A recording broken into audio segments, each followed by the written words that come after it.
Hello guys! Welcome back sa ating YouTube channel. At ngayon ang vlog natin for today ay the topic natin ay tungkol kay Lola Maria. Kukumustahin natin siya sa kanyang mga kalagayan sa kanyang kalagayan. Dahil nung nakaraang vlog natin, 'di ba? Napag-usapan ay nasabi ni Lola Maria na ang sa kanyang pagbawas o sa kanyang tae, nakita niya ay hindi natunaw yung kanyang medisina na ininom. So, may nabasa tayong comment, Lola, na ang sabi nila ay mahina na talaga yung panunaw mo. Opo. Yung panunaw mo, ayun, yung panunaw ni Lola. Kaya hindi daw Pwede matigas. Opo. Kaya hindi daw natunaw yung gamot na ininom nyo. So, ibig sabihin ba nun guys, hindi rin nag-absorb sa katawan ni Lola yung gamot na ininom niya? Parang ganon ang ibig sabihin nun, ano? So, ang ginawa ni Lola, anong ginawa mo, Lola? Dinodok-dok ko. Dinikdik.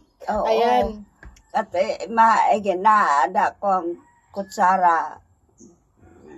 Ganon. Opo. Dinikdik na lang ni Lola yung gamot, tapos, nung nadurog na, sa kanya ininom. Okay na, Lola. Ngayon, nung nagbawas kayo, anong resulta? Wala. Wala na, okay na. Opo. Nawala na yung gamot. Opo. Natunaw na yung gamot, parang Opo. ganon. Dinok-dok man. So, good news yan.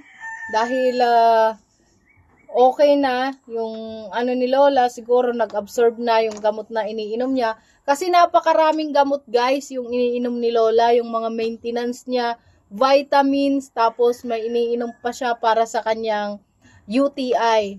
So, maraming gamot na pumapasok sa kanyang katawan. Kaya, siguro, hindi na ang tawag doon, hindi na na-process. Hindi na na-process.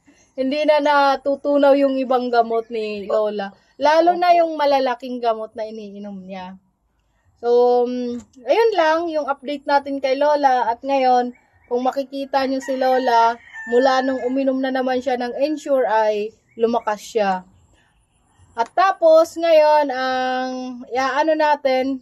sasabihin pa natin about sa pagla-live natin sa TikTok. Everyday po yan, magla-live po tayo. Magla-live po tayo everyday. Kung sa umaga, siguro mga 9 o'clock, magla-live tayo pag pumunta tayo kay Lola Maria. Mga 30 minutes or to 1 hour. Pero mas maganda siguro pag hapon.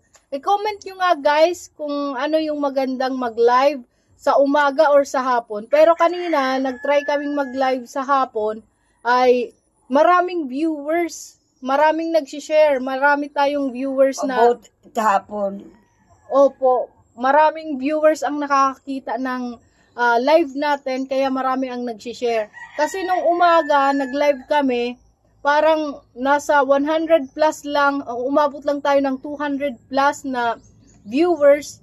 Pero nung hapon, umabot tayo ng 500 plus. So, ibig sabihin nun, Lola, mas maganda pala mag-live kapag hapon. Dahil ang mga tao ay wala nang ginagawa sa hapon, parang ganon.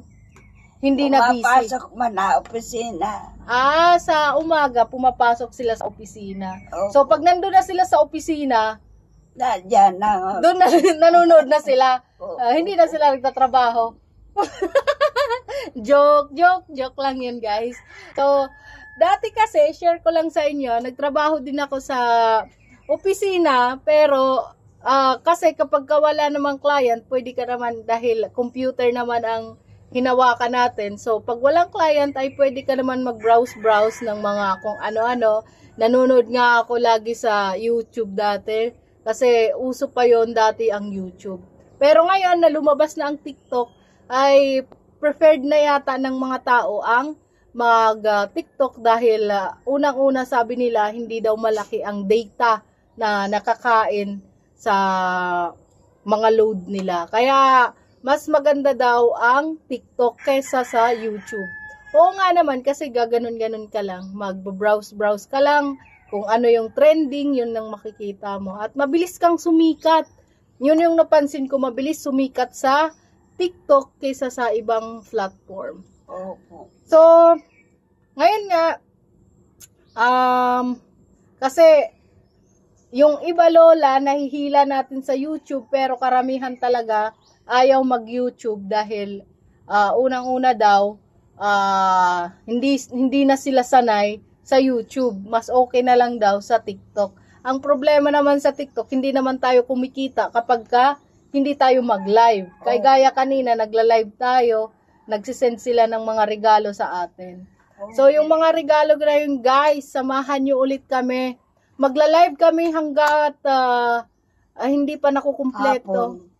Opo, sa hapon. At hindi pa nakukumpleto ang ating gagawing project na poso para kay Lola.